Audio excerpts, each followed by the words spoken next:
Damos comienzo a un nuevo programa, Servidores de Dios. Quien te habla es Manuel Cornejo. Estaré compartiendo la palabra de Dios y lo haré de una manera expositiva, versículo a versículo. Y en esta ocasión será en Efesios. Y es aquí donde encontramos el compromiso de la nueva vida, que nos habla de Efesios capítulo 4 y los versículos 17 al 32. Y a modo de introducción de estos versículos, vemos que el paréntesis de la carta se extiende de aquí en adelante en una forma muy especial, ya que, aunque hubo aplicaciones personales antes, son más directas e intensas desde ahora y especialmente en relación con el modo visible de la vida cristiana en distintos aspectos. La doctrina sobre la Iglesia como cuerpo de Cristo tiene que producir unas consecuencias prácticas en la vida de cada creyente, como veremos más adelante. Y estas consecuencias expresan en términos de vida y ética que alcanza a todos los sectores sociales en donde un creyente puede estar. Este modo de comportamiento es lo que corresponde a lo escogido de Dios. Aquellos que son llamados a mantenerse solícitos en conservar la unidad, han de manifestar el mismo cuidado en vivir unas vidas santas como a Dios le agrada. Es por eso que la esencia del mensaje es muy sencilla, cuando dice: los que son cristianos no pueden seguir viviendo como los que son del mundo.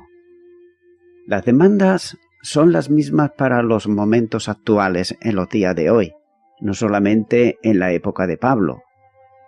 Sin duda, habrán cambiado las formas de expresión de vida de los que nos rodean, pero no han cambiado, por ejemplo, el pecado en el que se desenvuelven esas vidas. Los que antes estaban perdidos y además eran esclavos del pecado, vivían en esa esfera, pero el cristiano transformado por el poder de Dios tiene que vivir con un comportamiento totalmente distinto, manifestando los valores del nuevo nacimiento en Cristo Jesús, como consecuencia de la razón fundamental de la vida cristiana, que es vivir a Cristo, como dice Filipenses capítulo 1 y versículo 21. Hecha esta introducción, comienzo ahora con el versículo 17, donde dice: Esto pues, digo y requiero en el Señor, que ya no andéis como los otros gentiles, que andan en la vanidad de su mente. El pues, que aquí se refiere Pablo, estaba diciendo acerca de nuestro llamamiento supremo en Jesucristo. Puesto que somos llamados a la salvación, unificados en el cuerpo de Cristo y además equipados por su Espíritu Santo, con sus dones y edificados por hombres dotados de manera muy especial, debemos, por tanto, ya dejar de andar como los otros gentiles. Así que no podemos llevar a cabo la obra de Cristo si continuamos viviendo de la manera en que el mundo vive. La palabra gentiles no se encuentra en todos los textos griegos antiguos y puede haber sido una añadidura posterior. Su presencia es del todo consecuente con su uso en otros lugares del Nuevo Testamento, incluso la demás epístola del apóstol Pablo. El término se refiere básicamente a una multitud de personas en general y luego a un grupo en particular. Este es el significado secundario que vemos en nuestra palabra derivada como grupo étnico. Los judíos empleaban el término de dos formas comunes, pero para distinguir a todos los demás pueblos de los judíos, y el segundo para distinguir todas las religiones del judaísmo. Por tanto, los gentiles, por ende, se relacionaban en sentido racial y étnico con todos los no judíos y en sentido religioso con todos los paganos. En su primera carta a los tesanolicenses, el apóstol Pablo emplea el término en su significado pagano cuando se refiere a los gentiles que no conocen a Dios, como dice la primera carta a los tesanolicenses, capítulo 4 y versículo 5. Y ese es el sentido en que lo usa en nuestro texto aquí y ahora presente. La palabra gentiles representa aquí a todas las personas paganas, impías y no regeneradas. Hay que considerar que como en nuestros días, la iglesia en Éfeso y en casi todo el área fuera de Palestina, en tiempo del Nuevo Testamento, estaba rodeada de paganismo, descomodido y la inmoralidad que lo acompañaba. Nótese que Éfeso en aquel tiempo era una ciudad comercial y también cultural de gran notoriedad en el Imperio Romano. Los de Éfeso se jactaban de tener el gran templo pagano de Artemisa o Diana, una de las 7 maravillas del mundo antiguo, pero también era una ciudad que llevaba la delantera en la disipación y la inmoralidad sexual. Algunos historiadores de la época la califican como la ciudad más lasciva de Asia Menor. El templo de Artemisa o Diana era el centro de gran parte de la perversión actual en aquella época. Como los templos de la mayor parte de las religiones paganas, sus rituales y también su práctica no eran más que extensiones de los pecados más viles y depravados del hombre y de la mujer. Era muy frecuente que hubiese intercambio de parejas masculinas y femeninas, y era común el sexo en orgías, la homosexualidad y todas las demás aberraciones sexuales. Artemisa era como tal una diosa de sexo, representada por un ídolo antiestético y repugnante de color negro que parecía un cruce entre vaca y lobo.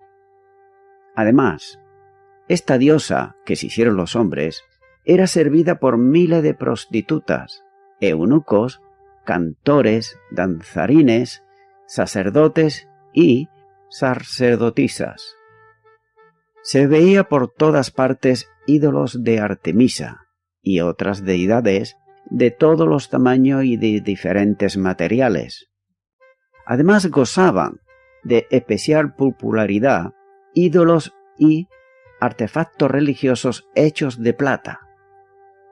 Fue debido a que la predicación de Pablo fuese en gran medida la reputación de ese oficio que los plateros efesios amotinaron a la plebe en contra suya y de sus hermanos en la fe, como podemos ver en Hechos de los Apóstoles, capítulo 19 y los versículos 24 al 28. Pero volviendo al templo de Artemisa, contenía una de las colecciones de arte más exuberante e existente en aquel tiempo. También era utilizado como un banco, porque la mayoría de la gente tenía temor de robar dentro de sus muros, no fuera que provocara la ira de la diosa o de las otras deidades. También nótese por otro lado que en el mismo templo había un perímetro de 400 metros y que servía como asilo para delincuentes, quienes estaban a salvo de amenazas y también castigos mientras se mantuviesen dentro de los aledaños del templo. Por razones obvias, la presencia de cientos de delincuentes encasillados añadía aún más la corrupción y el vicio en Éfeso.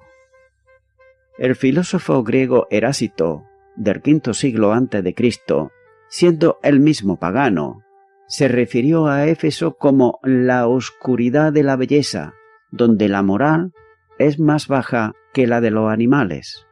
Los ciudadanos de Éfeso, decía él, solo son aptos para morir ahogados. Por tanto, no existe razón para creer que la situación hubiera cambiado mucho en el tiempo de Pablo, y si hubo cambiado, pudo ser solamente para empeorar. Por tanto, la iglesia allí en Éfeso naciente era como una isla diminuta, compuesta por personas menospreciadas por lo demás en medio de un cuchitril de perversión.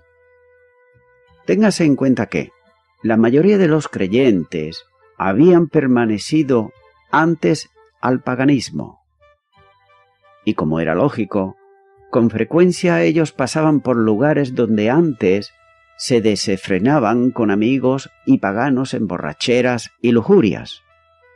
Por tanto, se enfrentaban a las tentaciones continuas para recaer en los viejos hábitos, y por esta razón el apóstol le amonesta a que resistieran.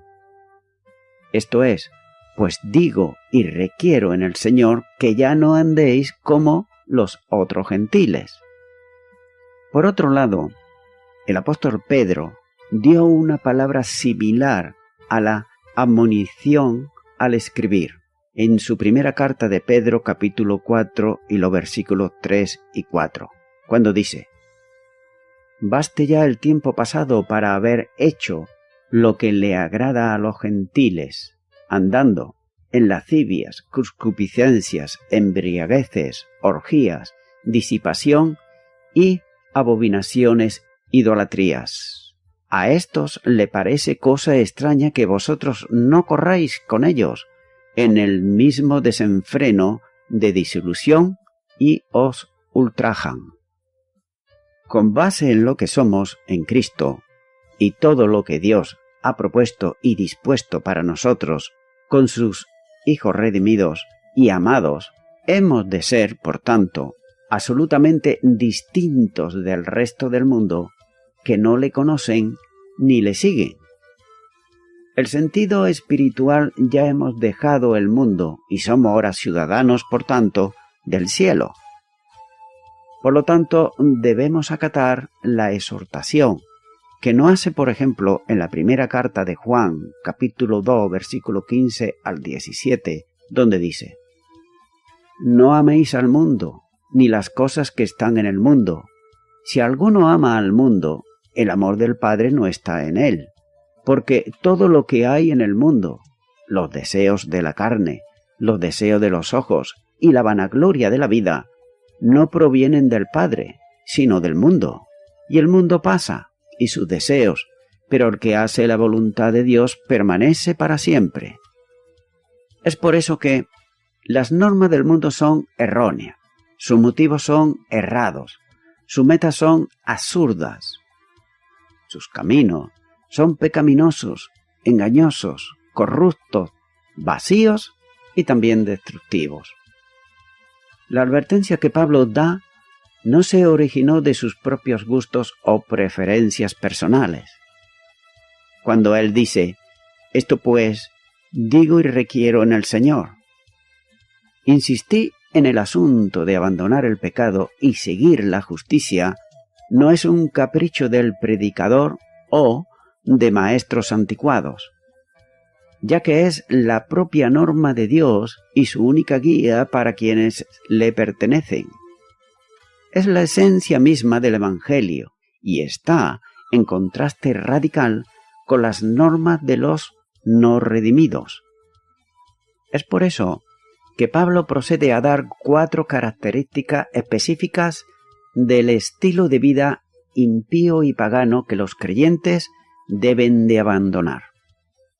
La vida mundana es fútil en lo intelectual, ignorante de la verdad de Dios, y también insensible en la moral y espiritual, y por tanto depravada en el aspecto mental. La primera característica de las personas no regeneradas es que viven en la vanidad de su mente. Es significativo que el asunto básico del estilo de vida se centra en la mente. Pablo continúa hablando de entendimiento e ignorancia, como dice el versículo 18 de este capítulo, y también de aprendizaje y enseñanza, los versículos 20 y 21, y de la mente y la verdad, versículos 23 y 24. Así que todos los cuales están relacionados aquí con el intelecto. Puesto que los incrédulos y los cristianos piensan de manera diferente, se concluye que por lo tanto que han de actuar completamente diferente. En lo concerniente a asuntos espirituales y morales, un incrédulo no puede pensar correctamente, ya que sus procesos raciales en esas áreas están atrofiados y son inadecuados. Pablo, cuando escribe su carta a Tito, capítulo 1 y versículo 15, dice: «Todas las cosas son puras para los puros, mas para los corruptos e incrédulos nada le es puro, pues hasta su mente y su conciencia están corrompidas». Continúa ahora con el versículo 18, donde dice: «Teniendo el entendimiento enteblenecido, ajenos de la vida de Dios, por la ignorancia que en ellos hay, por la dureza de su corazón». La mente envanecida se concreta aquí mediante dos oraciones de participio. La primera expresa la condición de los gentiles, que viven en consecuencia con una mente teniendo, como he leído, el entendimiento entenebrecido, es decir, sin luz alguna para alumbrar su entendimiento. Es posible que el término traducido por entendimiento, que denota también el modo de expresar, sea el pensamiento de Pablo, equivalente aquí a corazón, en sentido de núcleo de la persona humana de donde salen los pensamientos, como nos dice el Evangelio de Lucas, capítulo 1 y versículo 51. Hizo proezas con su brazo, esparció a los soberbios en los pensamientos de sus corazones. Un corazón vano genera pensamientos vanos, que se oponen y dejan sin efecto la verdad. En ese corazón envanecido, de donde surgen los pensamientos e intenciones que genera el estilo de vida propio de los gentiles no regenerados, como nos dice Mateo capítulo 15 versículo 19 y 20, donde dice: «Porque del corazón salen los malos pensamientos, los homicidios, los adulterios, las fornicaciones, los hurtos, los falsos testimonios, las blasfemias». Estas cosas son las que contaminan al hombre. De manera que lo que aflora al exterior desde un corazón enteblenecido reviste múltiples formas de pecado. Los deseos que surgen en la intimidad del corazón y afloran al exterior en actos diversos, sea el corazón o concretamente se lee en el versículo la mente, es donde se inicia el movimiento íntimo hacia la consecución de una acción. Será siempre algo propio de las tinieblas. Por tanto, se trata de un entendimiento enteblenecido. Es por eso que esta clase de entendimiento expresa la realidad de una vida que es ajena a la vida de Dios. Esa vida de Dios es la que los creyentes tienen y que es concedida por Dios mismo a quien cree en Él, como dice el famoso versículo de Juan 3:16. Ahora bien, Pablo enseña que todos los no regenerados están ajenos a esa vida, es decir, a la vida que Dios da en Cristo Jesús.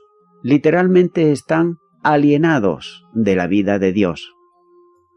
Este término tiene un significado amplio, de ahí que se produce traducir como alineados, es decir, de consecuencia muerta. Este término encaja muy bien, puesto que antes el apóstol se refirió a que los gentiles andaban en la vanidad de su mente, versículo 17. Es una equivalencia a la locura espiritual. Estos son los que voluntariamente se alejan de la vida de Dios, tal vez se encuentre una buena ilustración del sentido de lo que el apóstol dice, por ejemplo, en el hijo pródigo, que voluntariamente él se alejó de su padre para vivir perdidamente, esto es, una vida de pecado y desenfreno lejos de su padre.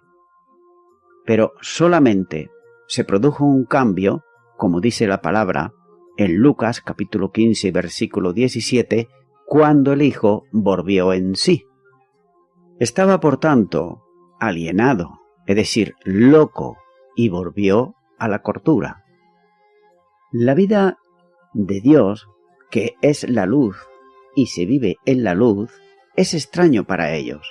Por tanto, la verdadera luz que alumbra a todo hombre se extingue en ellos y para ellos, ya que la vida de Dios es siempre luz, de manera que quien no vive en la vida de Dios vive en tinieblas y él mismo está entenebrecido. Los no salvos, es decir, los que no quieren saber nada de Dios, están alejados, no sólo de la ciudadanía de Israel, como se dice en Efesios capítulo 2 y versículo 12, sino, lo que es más grave, de la vida de Dios.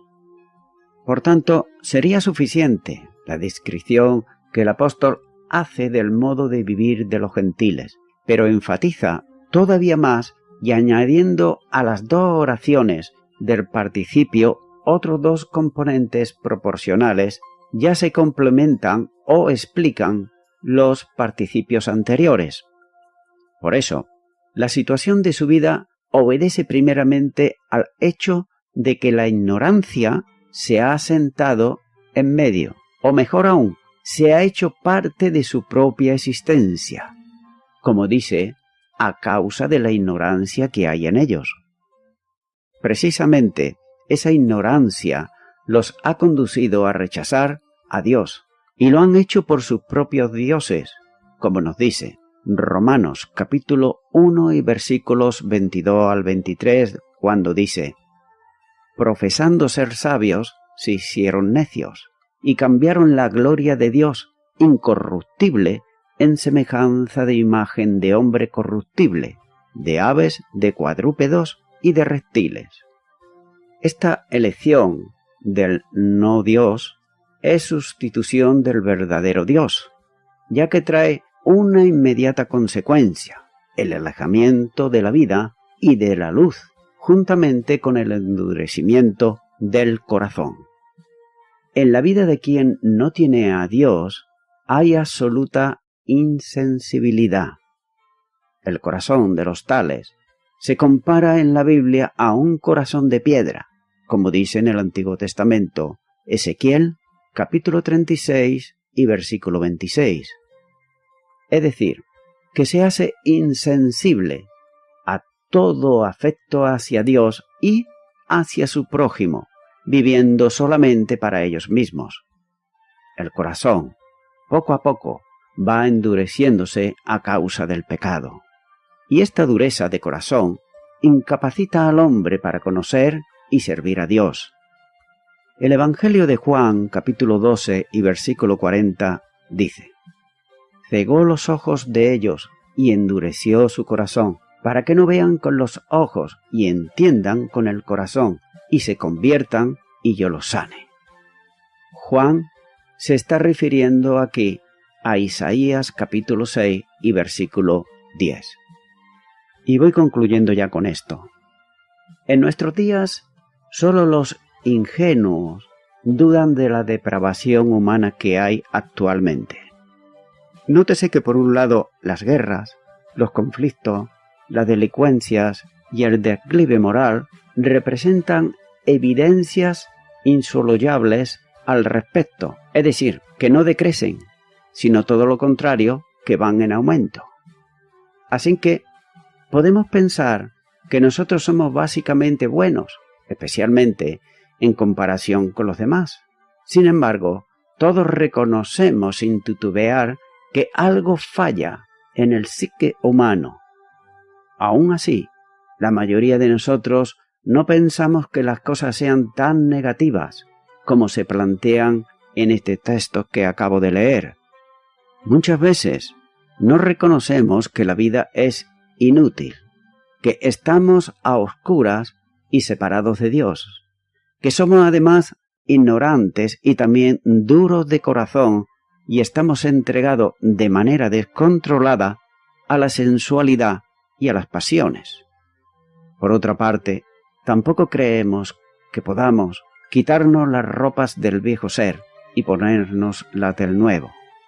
No reconocemos la profundidad del dilema humano o la magnitud de lo que se nos ofrece. En el día de hoy reina en la mente de muchas personas, yo diría de millones de personas, la mediocridad en nuestros pensamientos. Y esto precisamente no requiere acción ni nos capacita para el éxito, sino todo lo contrario. Estimado y estimada oyente, cuando miramos, por ejemplo, a una persona, podemos verla con nuestra vista, parece ser que son honorables, respetuosas y hasta parece ser correcta en todo o casi todo. Pero eso déjame decirte que es a nuestra vista. Sin embargo, la persona que no quiere saber nada de Dios en su corazón, nótese que dije en su corazón, aunque a la vista de los demás de otra imagen, ya que pueden presentarse como personas que ocasionalmente pueden incluso decir que creen en Dios. Pero luego, en lo interior de su corazón, si no tienen a Cristo en su corazón, pueden ser personas que caen fácilmente en los vicios, en adulterar, en pervertirse y llegar hasta el punto de depravarse. Amigo y amiga oyente, Cristo Jesús vino a la tierra y murió en la cruz del Calvario, para que de esta manera, así, todo aquel que pueda creer en Él pueda ser libre, libre de la cautividad que está sujeto y sujeta al pecado, a los vicios, a la inmoralidad, a la mentira y un largo etcétera. Él vino para poner en libertad al cautivo y para todo aquel que a partir de ahora, de este momento, desee abrir su corazón, tú que me estás oyendo en este instante, yo te invito. Si tú eres una de estas personas que he descrito y que parece que nadie lo sabe, pero Dios lo sabe, yo no te conozco, ni sé siquiera quién eres, pero Dios te conoce y sabe quién eres, y sabe de tu necesidad. Por tanto, yo te invito ahora en este momento a que tú ores conmigo una oración de fe para recibir a Cristo en tu corazón y que tú puedas ser un hombre o una mujer que pase de la esclavitud del pecado a la libertad que Cristo Jesús te ofrece. Ora conmigo y repite esta oración de fe, allá donde estás. Señor Jesús, aparentemente para los demás soy una persona correcta, apacible y hasta buena para ellos, pero tú eres Dios y conoces mi corazón y sabes lo que hay en él. Por ello, yo te pido que tú me libertes de la esclavitud a la cual estoy sujeta. Te pido perdón por todos mis pecados y te recibo en este momento como mi Señor y como mi Salvador. En el nombre de Jesús. Amén.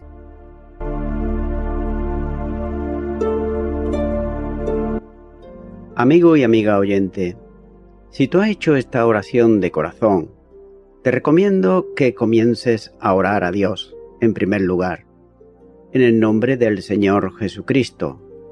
Orar a Dios no es rezar, sino que es hablar con una persona. También te recomiendo que leas la palabra de Dios y lo hagas a diario. Comienza, por ejemplo, con el Nuevo Testamento.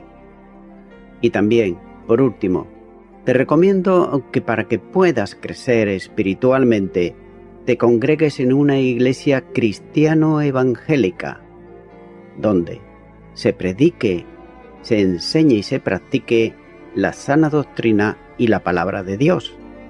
Congrégate ahí y con el tiempo podrás crecer espiritualmente y también servir al Señor Jesucristo. Que Dios te bendiga. Y a toda la audiencia, nuevamente ya me estoy despidiendo de todos ustedes y será hasta el próximo programa. Que Dios os bendiga a todos.